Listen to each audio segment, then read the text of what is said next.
So why don't you tell us your name and your major and the year your year. Okay. Should I look at the camera? What? Yeah, I'm supposed to look at or look at me if you'd rather. Okay. Yeah, so my name is Joseph Modi. I'm majoring in business administration and management, and this is my final year, 4th year. Yes, sir. How did you come to Daystar, to be at Daystar? And you can feel free to keep it short. Okay. Well, it was through my mom. My mom knows a lot of people that went through Daystar, so she recommended Daystar to me when I was going to join campus. So that's how I came into Daystar. Has anyone ever told you you have a perfect radio voice? Only one person. Oh, really? You Yeah. do?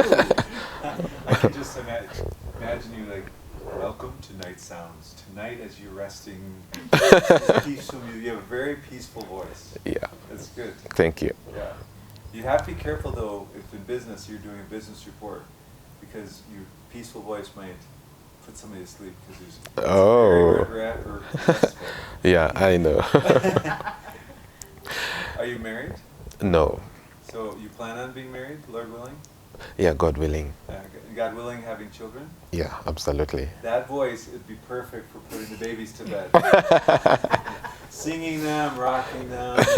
Actually, even the low tone of your voice, the vibration. When my children went, I would talk low like this. They love that, the vibration. Yeah. So you're speaking from a point of experience? Yes, my wife and I have 6 children. Wow. Yeah. So Amazing. I actually enjoyed that. In fact, she did too. After a certain time when the babies weren't sleeping, she'd say, "Here is your child." You put them to sleep. Yeah. Our second born, she did not sleep well, and many hours pacing the floor, I'd sing, and she just would not sleep. Wow. She had colic, so yeah, I spent a lot of hours. It's a gift. Well, you kind of learn it. She wouldn't let me sit down either. If I sat down, she would cry, so we did a lot of walking. Our third born, she had the same problem not sleeping, but then she allowed me to sit. So at least I could work on my computer with my hand. Yeah. Amazing. Yeah, it's a wonderful voice. Thank you, sir. Okay, so now why don't you tell us why you chose, you said business administration? Tell us why you chose business administration and what you hope to do in the future. Okay. Well, I chose business administration because I want to do business. I want to be a businessman, basically. So I thought that I should just pick a course that would be most relevant to what I'm passionate about in life, which is business. So I had several options, of course, when I was in high school. Interestingly, I was very good at sciences. Mathematics, physics, chemistry, and biology. I was very good at that.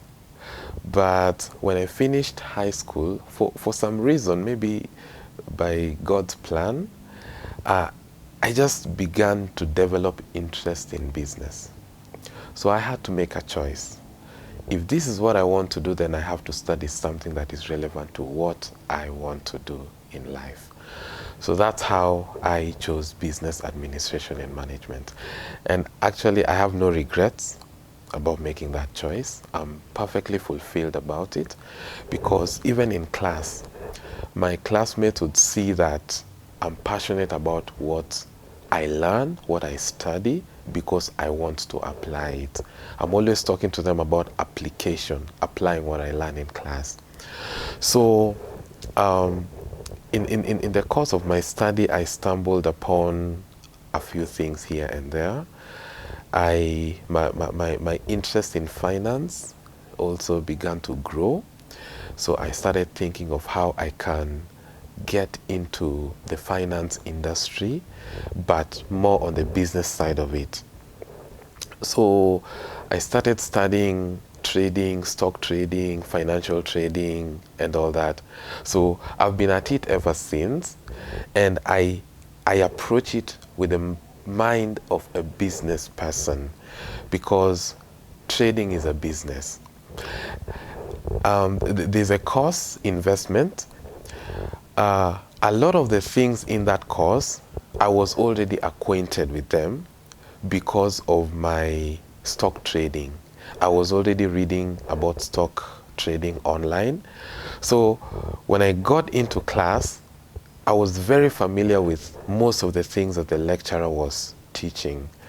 So that is something that I want to pursue, but now with a business mind. And many of the things that I studied in class, you know, they are just, you know, numerous opportunities to apply them in stock trading. And not only that, every other field.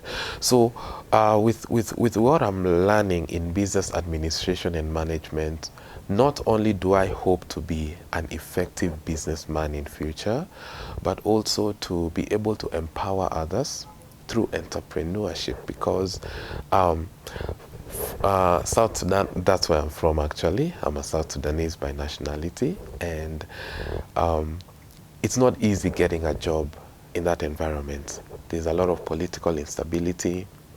Basically, the environment for business is not conducive. It's not that, sorry, the environment for employment is not that good. So you have to think of ways of making money for yourself and all that. And it affects the young generation.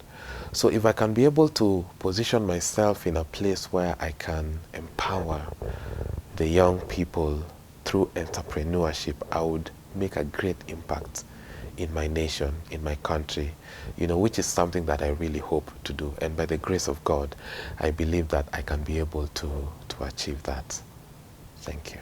So once you finish and graduate and move on, are you looking for a specific job?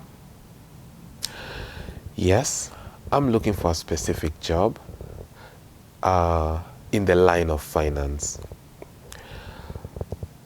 That would give me good work experience. I know many young people in the world, or in the generation that I'm in today, do not want to work under somebody. They want to be their own boss.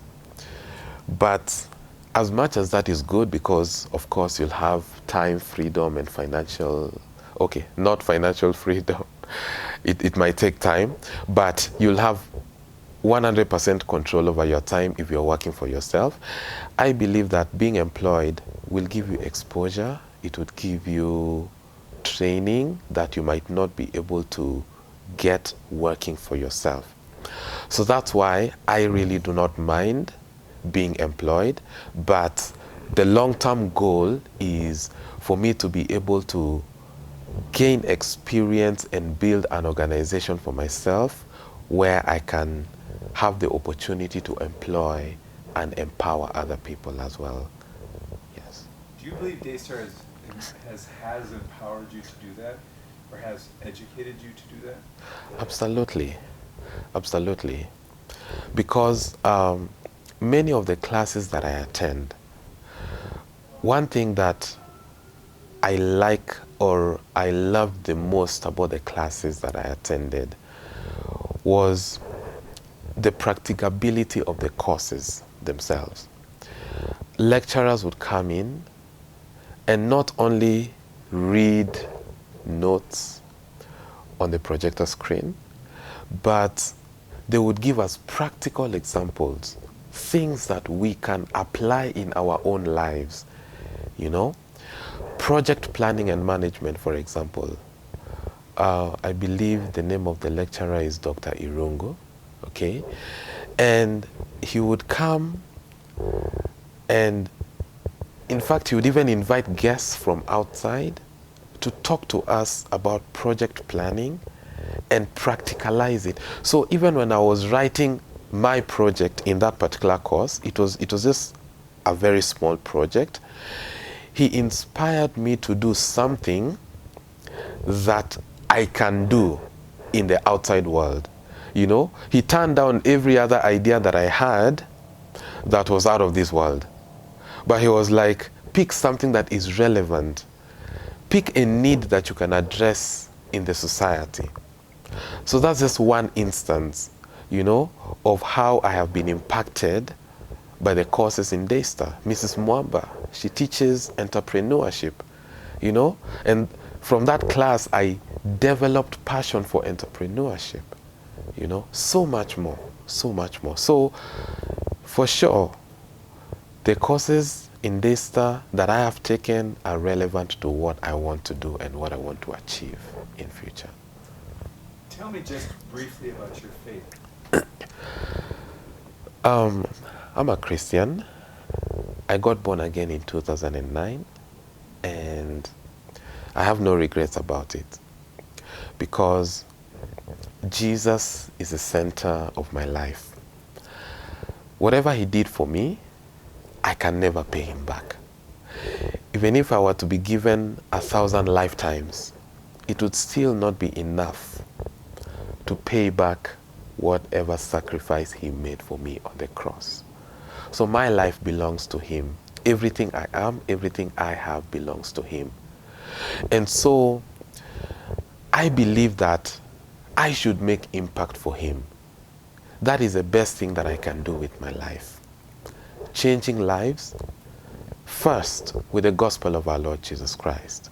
Because he said, what shall it profit a man if he shall gain the whole world and lose his own soul? So you can have all there is that money has to offer. You know, you can own the whole universe, but if you lose your soul, it's all nothing. So I believe that I have a responsibility. I'm not a preacher, I'm not a pastor, but I believe that I have a responsibility to impact the world around me with the gospel. And I may not be able to even talk about the gospel, but with my life, the way I live my life, you know. Secondly, the giftings that he has given me, you know, I can put them to work to cause a change, you know, in the world. So I always seek to strengthen my relationship with the Lord because he created me. So he is the one that knows the purpose for my life. Without him, I do not know why I'm here. So he's the only one that knows the purpose for my life. So it only makes sense for me to strengthen my relationship with him and to follow him as he leads me every single day, because that is all that matters at the end of the day. I'm going to give an account for my life, you know. So I'll be doing myself a favor to live that life, to live my life for him. Yeah. Could you look at the camera as if the camera was the donor and just share what you might want to share with the donor? Okay. Words are not enough to express my gratitude for whatever it is that you have done for me in sponsoring my education in Daystar University.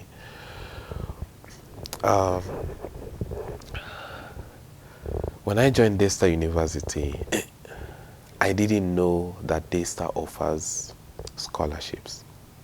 So I was struggling financially to pay school fees and all that.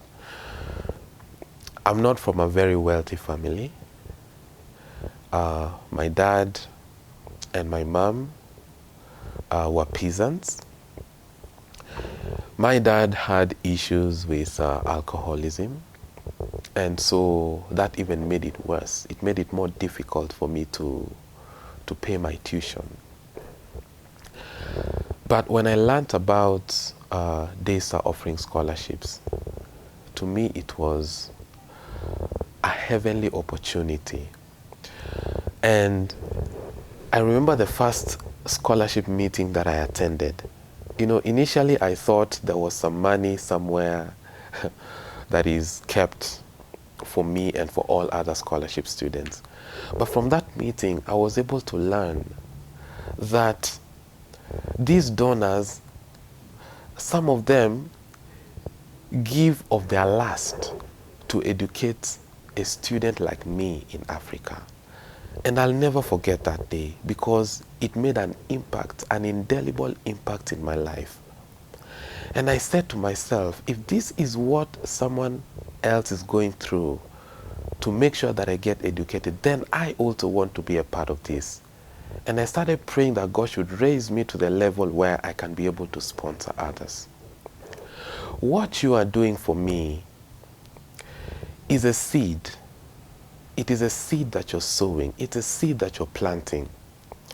And the Bible says that God is not unrighteous to forget your work and labor of love.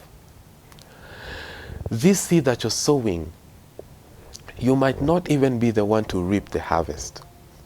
Your children's children will be the ones enjoying the harvest of the seed that you're sowing. I'm eternally grateful for what you're doing for me. My dad passed on last year, in the worst of circumstances when we were having the lockdown. And it was very painful because I felt that he went without seeing me become the person that he wanted me to be. And as painful as it was, I was still consoled to know that I still have someone out there that is sponsoring my tuition, my education, and I have the opportunity to be the person that my dad, my mom dreamed of me becoming. Thank you so much. May God bless you. May He increase you. May He multiply your seed sown. And this that you're doing, I believe is being written in God's book, and when you stand before Him, He will reward you, and say, well done, thou good and faithful servant. Keep at it, I believe that in the near future, I will join you to become a donor to sponsor students in Daystar University, those who are in need, and by God's grace, He is going to make it work. It's going to be possible. Thank you so much. God bless you abundantly.